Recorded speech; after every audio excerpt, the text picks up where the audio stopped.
We've been talking about New World Order for a long time. You know, there's been books, New World Order, you know, Behold the Pale Horse, you know, all these type of books that came out in the 90s and stuff like that, 80s and 90s, that predicted certain things were going to happen in the future and certain things were going to be unfolded. We've seen many things that were in these books come to pass. This right here is beginning to look like the parts in the book where they talk about they're going to enact martial law, where they're going to lock the people down. We never knew exactly what the guise would be, you know, how they would enact it, but this is a perfect genius way to do it. They've almost enacted martial law without saying it's martial law. Immediately flags were going up when we started hearing about this, and especially how the reaction that subsequently came from this. Nobody can really go anywhere right now. You know, they're creating anti-social behavior through literally something called social distancing. Okay. 6 words, right? Which now makes everybody the enemy. Now everybody's the enemy, including the people in your own home. Do they got it? You got the Rona? You know what I mean? Don't let a motherfucker start coughing around you. That's a fight. You see what I'm saying? That could be a murder for all we know. Like somebody could be that serious. Like, yo, this nigga coughed around me. I fucking shot him. There's a couple of planes that have been grounded because the passengers became unruly because one of the passengers coughed or sneezed. It's happened twice. Don't let them be Asian. Oh, please don't let them be Asian. They might fucking. Oh man, I don't want to say it, man. But what's frightening about this is not really the virus. It's the reaction. It's the people. It's the people, and it's what the government is implementing, and what could be coming behind all of this. That's very, you know, it's very surreal. It's very like, wow. You know, we knew this type of shit was coming, but a lot of times it was like, damn, do you think it was going to fully happen in our lifetime? We wasn't sure. Right, Jay. But this shit is here. Like, you know, for me to see, all right, 9/11 was one thing. That's America doing its own autonomous, you know, thing. But when you have one of these like where everybody in the world is in on it, where all countries are saying, all right, we're going to do this simultaneously, now that's when you really have to be like, whoa. And I'm sure they've been doing things together for a very long time, but this is a concerted effort. Like they're all on the same page, saying the same thing, trying to react to it the same way. Now, let me tell you another thing that I foresee coming with all of this.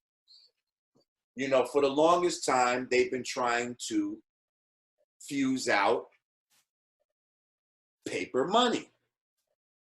They want to go to a cashless society so you can better control who gets what. If there's any dissonance, I can just cut your shit off. You can't save money in a mattress and all this type of shit. So now, what have they been saying about money for the longest time? Money is dirty. Okay? They're going to say, at some point, in order to quell this virus and stop it, we need to stop passing around money. Watch, that's coming. That's coming. And in the name of motherfuckers being scared, they're going to ask for that. They're going to be like, fuck it, I don't need the money. You know, I got my card, it's on my phone, and all this type of shit. Mm. And once we go to a full cashless society, oh, a lot of people's going to be fucked. Because, you know, the hustles, you know, especially in the hood, those hood hustles, it's going to be back to the barter system or some shit like that. You know what I mean? Well, I was about to say, don't knock the hood hustles always. People are going to go back to bartering. It's going to be straight like, yo, I got this. Will you take this in exchange for this? But as far as, yo, here's this much money and all of that, that shit's getting ready to be out the door. All these money phones and all that shit ain't going to mean a goddamn thing. Okay, if you ain't got it on your card, and then you could be doing everything you got to do. Everything's on your card. You're a good citizen. They could just single you out. You know what? You're turning your shit off. Now what you gonna do? In our society, they use certain words as code words to try to defuse certain things.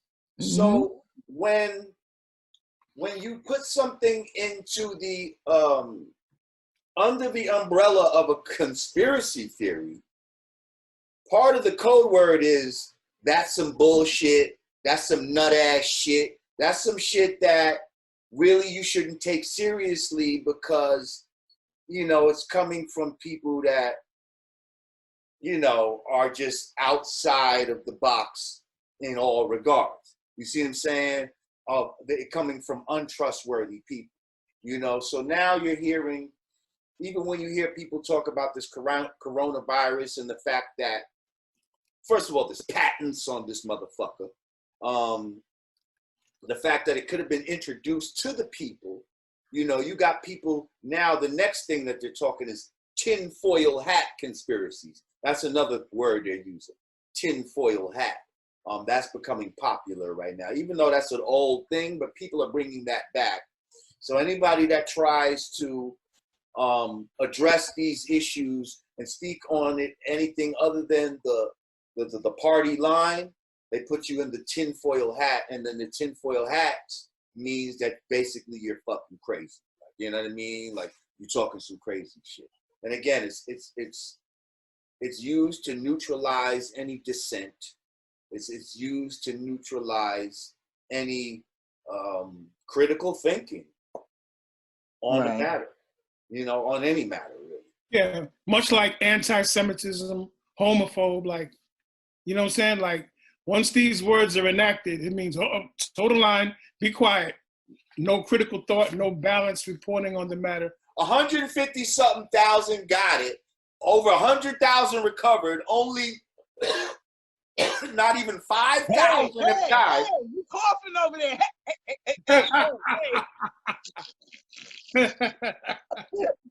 It ain't the coronavirus.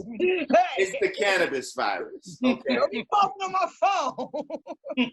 It's the cannabis virus. That's where my cough comes from. Well, and if we do got any Rona, this the cure right here. let me spew some of my conspiracy theory analyses. I believe that this is going to scare people into getting vaccinated, which was not too long ago. Which was not too long ago a really big deal about the people that weren't getting vaccinated. Now we've got this this incurable pandemic happening, and as soon as whatever big pharma company comes up with the vaccine, they're gonna run for the hills. Right. And it's gonna be a mandatory vaccine. You see, all these schools have been closed. Now let's just say we're not letting nobody back into school unless all y'all motherfuckers get this vaccine. Y'all can't go back to school. Pretty much. Now what you gonna do? You know what I mean? What you gonna do? Like pretty much. Talking about, people look up RFID 2020, okay, where they're talking about using these vaccines to inject an RFID chip, a radio frequency ID, inside your body, some real mark of the beast, revelations type of shit. And they're gonna have you basically begging for it. Please give me this vaccine. I don't want to get Rona. Please give me the vaccine. I don't give a fuck what's in it. Just give it to me. Right. Okay? And that's, you know, and I'm not a person into vaccines myself, so that is one of the theories that have been Actually, I thought it before I even saw that it was a conspiracy theory talking point, but it definitely crossed my mind. Like, let the record reflect that everything that's going on right now is based upon the word of people that we look at as the experts. We've talked about on this show previously, you know, on other situations, how science is the new religion, okay? And how the scientists are some of the biggest liars out here. Yet, this is all we have to go on right now. So I'm not saying coronavirus is something fake, but I think the way that it's being responded to right now is definitely some New World Order bullshit, some controlling the population bullshit. I have a problem taking the word of the biggest liars in history. Like, that's all. Like, these scientists just a few hundred years ago would have said, you know, you as a black person is, you know, your skull is bigger and you're from a monkey and you're less intelligent than white people. That would have been science. You understand what I'm saying? Like, and we know that that's some bullshit. But you can say that from the comfort of you and your home and your healthy self. I unfortunately am my mother's caretaker. Like, I can't be that defiant and take that risk living with a 70-something-year-old. Like, I can't do it. As much as I think all of them are crock of shit, that's not a risk I'm willing to take, being in close proximity to my mother. I'm not even talking about taking the risk. I'm just saying I have a problem believing people that are known liars.